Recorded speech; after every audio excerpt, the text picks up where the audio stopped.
ኃይለመናስ አካዳሚን አያችሁት? እኔ በህይወቴ እንደዛ አይነት ትምህርት ቤት አይቻላቅም። በቃ አይቻላቅም። ምናልባት አንተ ወይም አንቺ የሆነ ዩኒቨርሲቲ ወይም የሆነ ኮሌጅ ገብታችሁ ዲግሪ ወይም ማስተር ይዛችሁ ወጣችሁ ሊሆን ይችላል። ከዚያ ያዙ ይልቀቁኝ እኔ ዲግሪ አለኝ ማስተር አለኝ ምናምን ልትሉ ትችላላችሁ። የምር ይህን ትምህርት ቤት ስታዩት ግን የመጨረሻ ታፍራላችሁ። ምንም እንዳልተማራችሁ ነው የሚገባችሁ። ምንም ማለት ነው። ትምህርት ቤቱ ደብረ ብርሃን አካባቢ የሆነ ገጠራማ ቦታ ላይ ነው የተገነባው። ምንም በቃ አንኤክስፔክትድ ነው።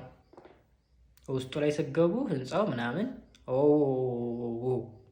ውስጥ ላይ ያሉ ሁለት ሰዎች በቃ ፊልም ነው የሚመስለው። ሲጀመር ፊልም ነው የሚመስለው። አይ ቲንክ ፈረንጇ የትምህርት ቤቱ ዳይሬክተር መሰለችኝ።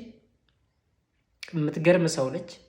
ባለቤቷ ደግሞ ርብቃ የምትገርም ካራክተር ልበለው እንጂ ቢኮዝ እኔ ኦልሬዲ እውነት እየመሰለኝ ስላልሆነ ትምህርት ቤት ስላልመሰለኝ የሆነ ፊልም ስለመሰለኝ እኔ እሸቱ መለሰ ዶንኪ ቲዩብ ላይ ከለቀቃቸው 1900 ቪዲዮዎች መካከል ድንቅ ልጆች ላይ ብዙ ጊዜ ያው ብዙዎቻችሁ ተመስጣችሁ ምናምን ታያላችሁ።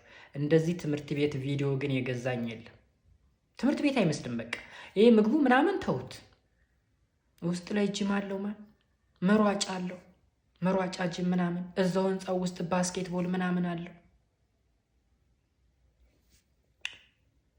ላውንደሪ የእያንዳንዱ ተማሪ የልብስ ማጠቢያ ላውንደሪ አለው።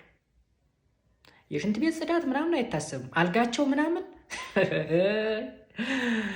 እዛ ክላስ ላይ እንደሚያዝግ መምህር ምናምን እዚህ ጋር ቦርድ ጋር እየጻፈ ምናምን ሲያዝግ ውሎ አድሮ ምናምን ነገር በሌላ ጊዜ ፈተና እንደዚህ አይነት ካሪክለም አይደለም እዛ የሚማሩት። ክብ ይሰራሉ ምናምን ሁላቸውም ታብሌት አላቸው። ሲወያዩ ነው የሚሉት። በቃ የሚገርም ዲስፕሊን ያላቸው።